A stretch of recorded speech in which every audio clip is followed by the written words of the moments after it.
गुरु है मेरे, मैं गुरु की, गुरु से मेरा काम है। गुरु है मेरे, मैं गुरु की, गुरु से मेरा काम है। सिर में मन में तन में मेरे व्यापा गुरु का नाम है। सिर में मन में तन में मेरे व्यापा गुरु का नाम है। भजती हूँ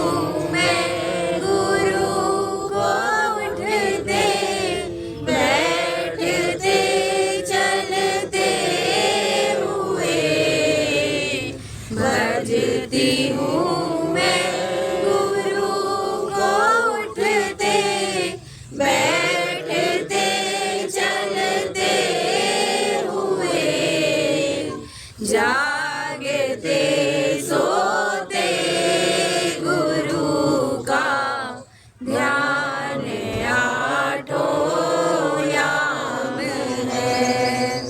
जागते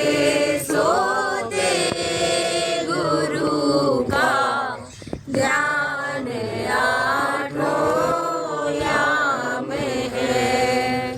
क्यों मुझे चिंता सतावे, क्यों मेरे मन को दुख, क्यों मुझे चिंता सतावे, क्यों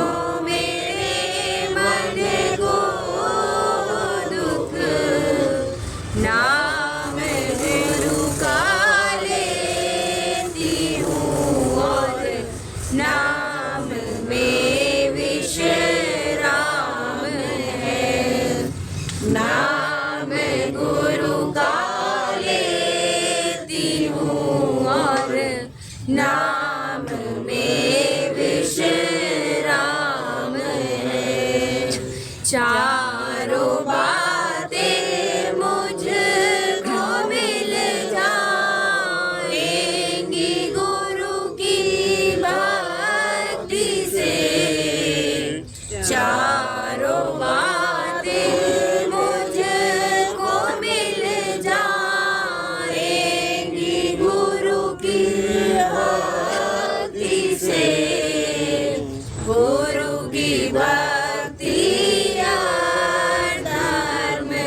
रात में अपनी हुआ गुम,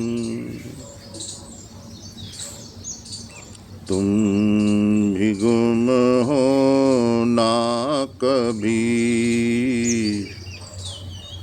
मंजिले मकसूद पर पहुँचोगे, सुन लो ये अभी। इसलिए सबसे रियादा मुझको तुम पर नाज है, नाम रोशन तू करेगा।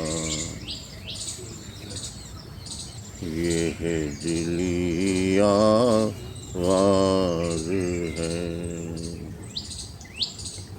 नाम रोशन तू करेगा। ये है दिली आवाज़ है। राधा स्वामी। आज हमने जगह चेंज की, अच्छा लगेगा आप लोगों को ये। तो अभी जो है हम लोग रोज़ जैसे बात करते हैं, ध्यान के साथ साथ क्या चीज़ें ज़रूरी हैं। तो जैसे सारे बाबा परम दयाल जी महाराज से सारे जो हमारे गुरु हैं, उनका क्या कहना है कि हम लोग अब कलयुग में हैं। कलयुग में हर चीज़ तेजी से मिलती है और कली केवल एक नाम आधारा, ये कलयुग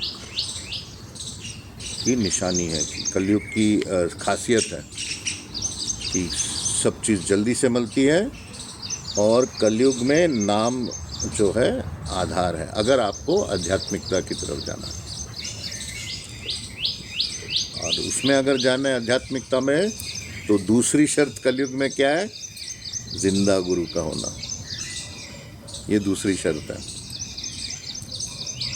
तो गुरु क्या करता है? ये जो हमने मन ये पढ़ा, शब्द पढ़ा कि गुरु की दया, गुरु जो है, गुरु की दया क्या होती है? ये नहीं कि गुरु कुछ बरसाता है आपके ऊपर। जब दया गुरु की हुई, क्या आगे? निश्चय की शक्ति मिल गई। आपका सारी कलयुग का शाप क्या है? दूसरा कलयुग का शाप है कि बुद्धि निश्चयात्मक नहीं होती। आज एक, कल दूसरा, परसों तीसरा, चौथा, पांचवा, मन हमारा भटकता रहता है। ये कलयुग का शाप है। और उसमें गुरु की दया क्या है? जब दया गुरु की हुई, निश्चय की शक्ति मिल गई। तो अब जब हम ये करते हैं सुमिरन ध्यान,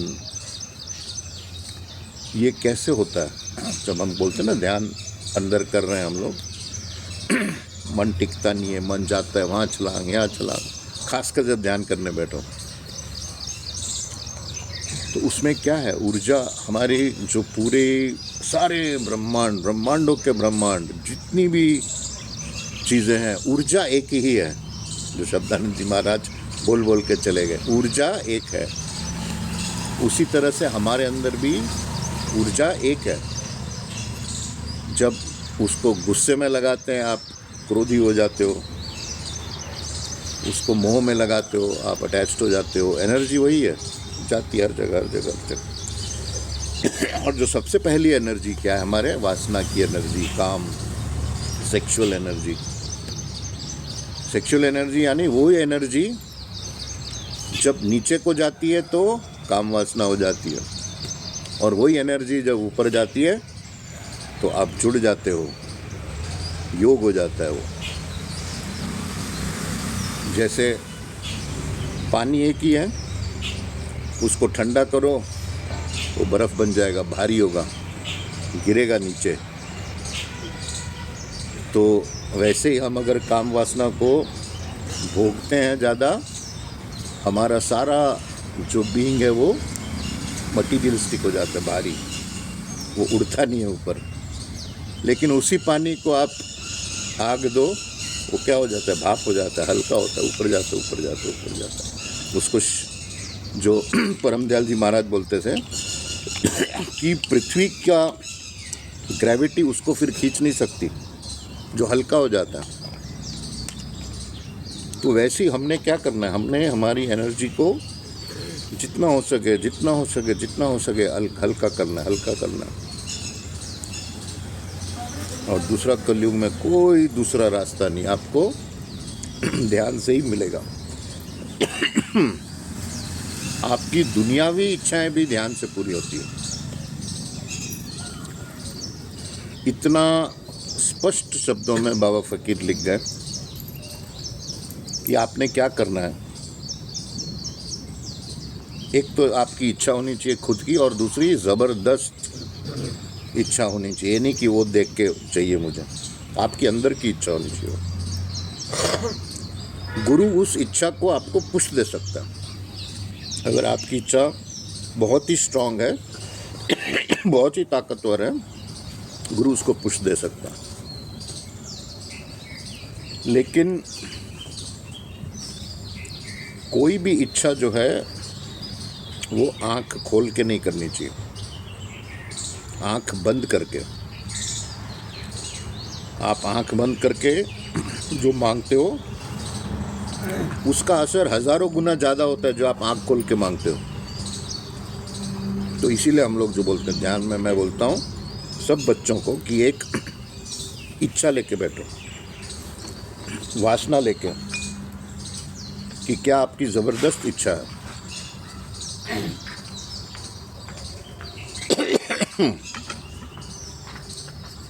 तो जैसे ही आप अंदर जुड़े, आंख बंद करके उस इच्छा को अपने मन में रख के, और जैसा हम रोज करते हैं, यहाँ दोनों आँखों के बीच में अपने गुरु की मूर्ति, और जो आपको गुरु ने नाम दिया है या गुरु ने नाम नहीं भी दिया, जो आपको नाम अच्छा लगता है उसका मतलब समझ के ये जो हम रोज ध्यान करते हैं। लेकिन इच्छा रखो। अभी मेरे ख्याल से हमको 10 दिन तो हो गए ध्यान करते हैं, 10-15 दिन हो गए। अगर आपके लाइफ में फ़र्क नहीं आ रहा, इसका मतलब कुछ आप उसको एक सिंसियरिटी से नहीं, सिंसियरिटी यानी क्या बोलते हैं सिंसियरिटी, ईमानदारी। हाँ, सच्चाई से नहीं कर रहे हो, ईमानदारी से नहीं कर रहे हो। क्योंकि ये तो कुदरती कानून है, जो मांगो वो मिलेगा। तो आपको नहीं मिल रहा है मतलब कुछ आप में गड़बड़ है। कुदरत का कानून तो गलत नहीं हो सकता।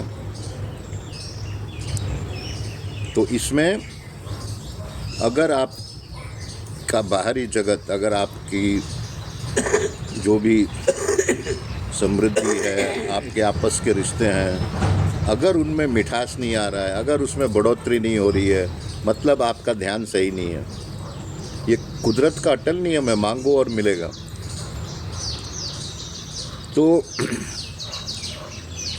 ये जो है मांगते समय, लेकिन एक बात बहुत ज़रूरी है कि हमेशा वो चीज़ मांगो जो आपके लिए है।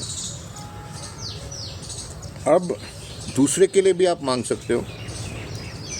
जैसे हमने रूपचंद जी क्या, उनकी पोती की वो इनॉग्रेट कर रही थी बेकिंग शॉप, मैंने सबको बिठाया और मैंने कहा उस लड़की की मूर्ति यहाँ बनाओ और मालिक से मांगो कि इसका ये काम बहुत फैले। तो आप अपने बच्चों के लिए भी मांग सकते हो, उसकी बच्चे की मूर्ति यहाँ बना लो, या आप जो भी जिसके लिए भी आप मांग रहे हो, लेकिन उसमें ये देखना है कि वो बच्चे की इच्छा है कि नहीं। वो आप सरकारी नौकरी मांग रहे हो, बच्चे को नहीं करना है सरकारी नौकरी। पहले देखो बच्चे की क्या इच्छा है, क्या वो बच्चे की ज़बरदस्त इच्छा है। अगर है तब आप वो बच्चे की मूर्ति बनाओ या पिता की या जो भी कुछ है यहाँ बना के उसके फिर आप देवी देवता गुरु सब भूल जाओ, उसकी मूर्ति बनाओ जिसके लिए आप मांग रहे हो और फिर मांगो। ये कानून है कुदरत के, इसमें कोई कम ज़्यादा कुछ नहीं है, अटल कानून है ये। तो एक ये है कि नौजवानों के लिए खासकर कि अपनी जो काम वासना है, अपने सेक्सुअल थॉट्स हैं, डिज़ायर्स हैं, वो जितना हो सके उस पर काबू करके फिर ध्यान करो आप। नहीं तो जो आपके मन के अंदर गंदगी है वो बढ़ती जाएगी जैसे आप ध्यान करोगे। ध्यान करने से पहले, इसीलिए परम दयाल जी महाराज सबको नहीं बोलते थे ध्यान करना, ध्यान से पहले बोलते थे सत्संग करो। और सत्संग से क्या होगा, आपको पता चलेगा क्या चीज़ सही है, क्या चीज़ गलत है, क्या करना चाहिए, क्या नहीं करना चाहिए, और फिर आप जो है अपने ध्यान में लगो। तो ये है मांगने का तरीका, और ये दूसरे के लिए मांगने का तरीका। ये दोनों तरीके आप ध्यान में इसको आजमाओ। बच्चा है वो बाप के लिए धन चाहता है, करो, पिता की मूर्ति बनाओ, इधर ध्यान करो। तो ये है। दूसरा उन्नति का, हम लोग क्या करते हैं कि अपनी इच्छा तो है, लेकिन कहीं ना कहीं हम लोग एक दबी हुई उसको क्या नकारात्मक शक्ति को बढ़ावा देते हैं। अरे ये नहीं हो सकता मेरे से, मैं तो इस काबिल नहीं हूँ, मैं इस लायक नहीं हूँ। मैं आपको एक बताऊँ, मुझे दुनिया में वो सारी चीज़ें मिली जो जिसकी काबिलियत नहीं थी मेरे में, हंसते खेलते मिल गई। तो क्या है, आप समझो कि आपको काबिलियत नाकाबिलियत देखने की ज़रूरत नहीं। आप सिर्फ मालिक को बोलो मुझे ये चाहिए बस, लेकिन आपकी अंदर की वो इच्छा होनी चाहिए। वो कैसे करना है वो उसका काम है, उस पर छोड़ो। आप मालिक को मत बताओ कि ऐसे करना है आपने काम। आप एक इच्छा करो, लेकिन इच्छा वो आपके, मैं बोल रहा हूँ अंदर की। आप कल इच्छा करोगे मैं प्रधानमंत्री बन जाऊँ इंडिया का, ऐसे नहीं होता है। जो आपकी असली अंदर की जेन्युइन इच्छा हो ज़रूर पूरी होती है। तो अब हम लोग ध्यान करेंगे। टाइम क्या होगा? ठीक है, टाइम पे ही हम लोग। तो धीरे धीरे अपना जैसे हम रोज़ करते हैं, आंख बंद करो, दोनों बाहों के बीच में मूर्ति बनाओ, लंबा लंबा खींच के नाम का अंदर ही सुमिरन करो।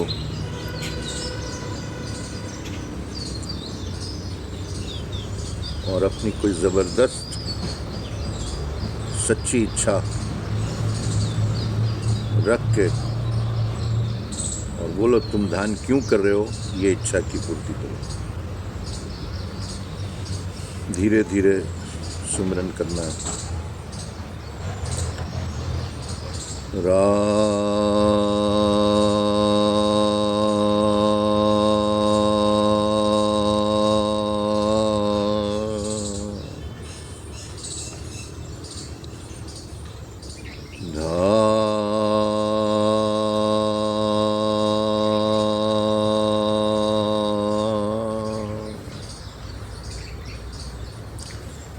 स्वामी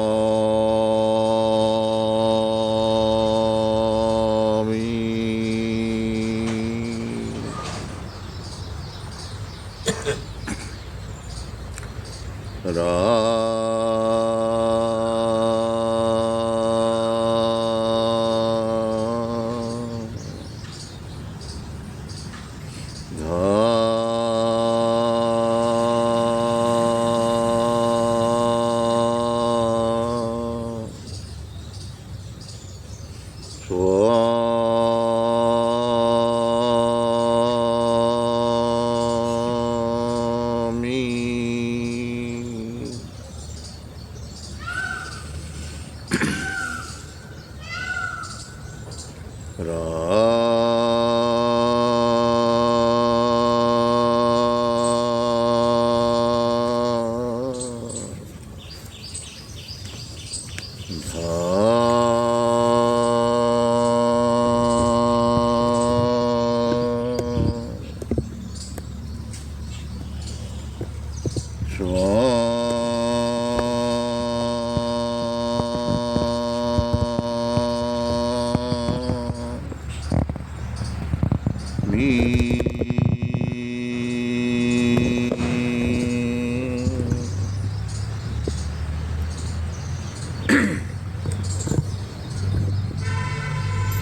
प्रेम से मन में गुरु की मूर्ति कोई भी अनचाहे विचार मत आने दो।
धीरे धीरे आंखें खोलो।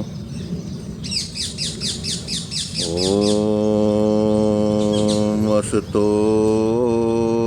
मा सद्गमय तमसो मा ज्योतिर्गमय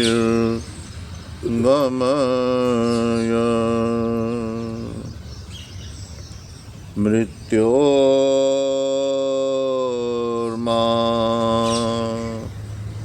अमृतं गमय